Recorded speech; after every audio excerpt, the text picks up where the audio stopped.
So understanding how DIC comes to be, this is not a disease, it's a disorder that comes secondary to patients who have predisposed conditions. So in Lewis 10th edition on table 30-9, there's a list of risk factors for those who can go into DIC.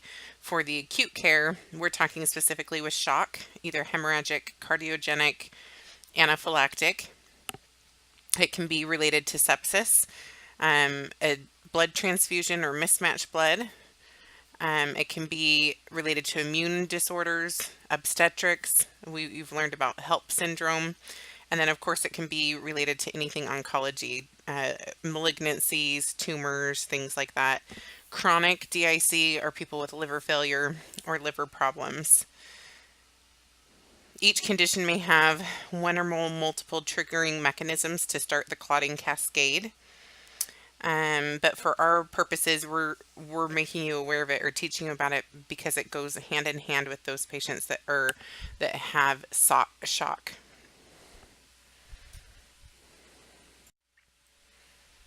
So this table here is found in Souls. It says here it's figure 17-7. Clinically, the patient with DIC first develops microvascular thrombosis. This thrombosis leads to organ ischemia and necrosis and can be manifested as changes in patient's mental status, angina, hypoxemia, oliguria, or nonspecific hepatitis. Cyanosis and infarction of the fingers and toes, as well as infarction of the tip of the nose, may occur if DIC is severe. So having this understanding, these are some of the signs and symptoms you might see at first. Diagnosis of DIC is based on recognition of pertinent risk factors, clinical symptoms, and results from laboratory studies. So again, talking about patients that develop DIC, patients with infections, bacterial, fungal, viral, any of those types of infections, a patient that has suffered a trauma specifically related to burns or crush injuries or even snake bites, even severe head injuries. We talked already about obstetric patients, anyone that has any kind of hematological or immunologic disorders. These people usually have a transfusion reaction or transplant rejections, any anaphylaxis, anything autoimmune related, sickle cell crisis, those all fall under the hematological disorders. And then we already talked about cancer, malignancies, tumors, leukemias, metastatic cancers. And then, of course, the purpose for talking about it this week is it could be a result of shock or sepsis, even ARDS.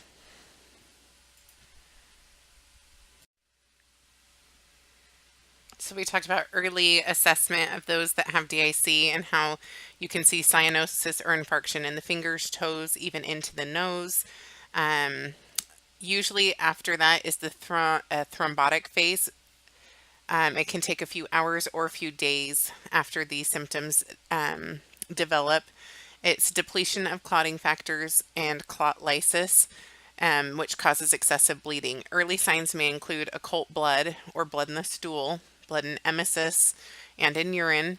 Capillary fragility and depleted clotting factors often appear early in the mucosal or subcutaneous tissue bleeding. Gingivitis, petechiae, ecchymosis.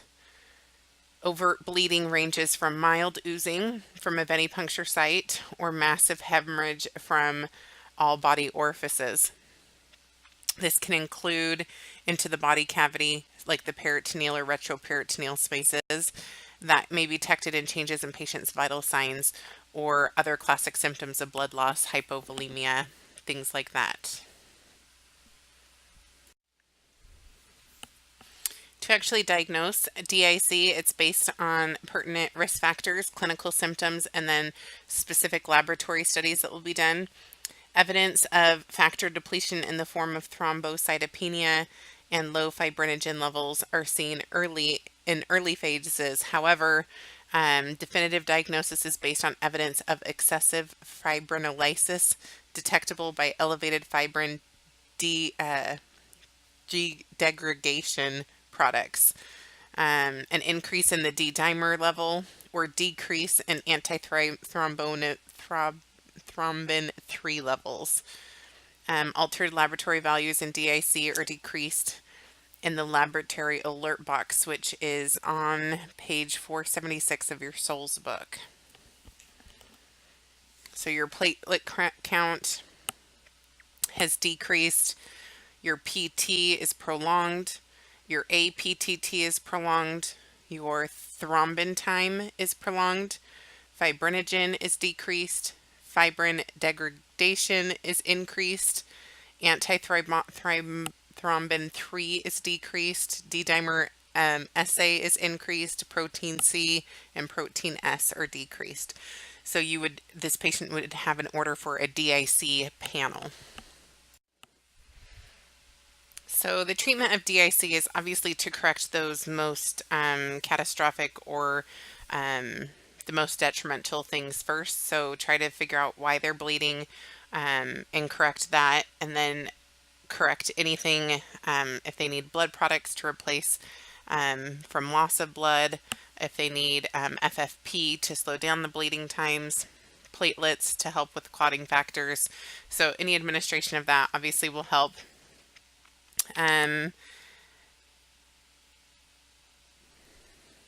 We want to stop any abnormal coagulation.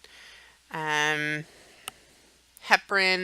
is a potent thrombin inhibitor, but it should only be administered in low doses because it can block the clotting process, and it can even initiate DIC. So that's what makes it a little bit controversial in treatment. Blood components, we talked about that. Factor VIII can often be administered to these patients.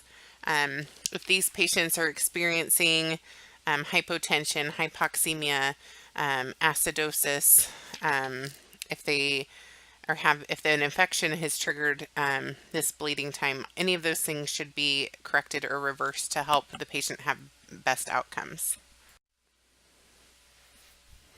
Other potential treatments, pharmacological therapy, would be to administer synthetic antithrombin 3, which also inhibits thrombin. Antithrombin 3 concentrates may shorten the course of the disease or may increase survival rates. Also, administration of Amicar inhibits fibrinolysis by interfering with plasmin activity. Fibrinolytics should be given only if other treatments have been unsuccessful and if the hemorrhage is life-threatening. So that's usually kind of like the last thing that we do. We're not sure. It says there's no clear evidence of risk versus benefit with the use of it.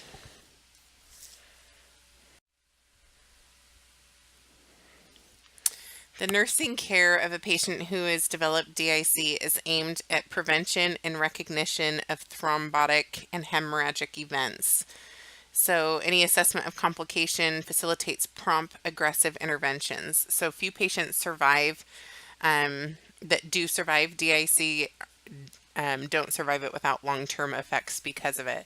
So assessing an early prevention, early recognition, recognizing those risk factors and identifying early on that the patient's at risk, analyzing the patient's lab work frequently is really important because we can see the trend specifically in the platelet count, the PT, PTT.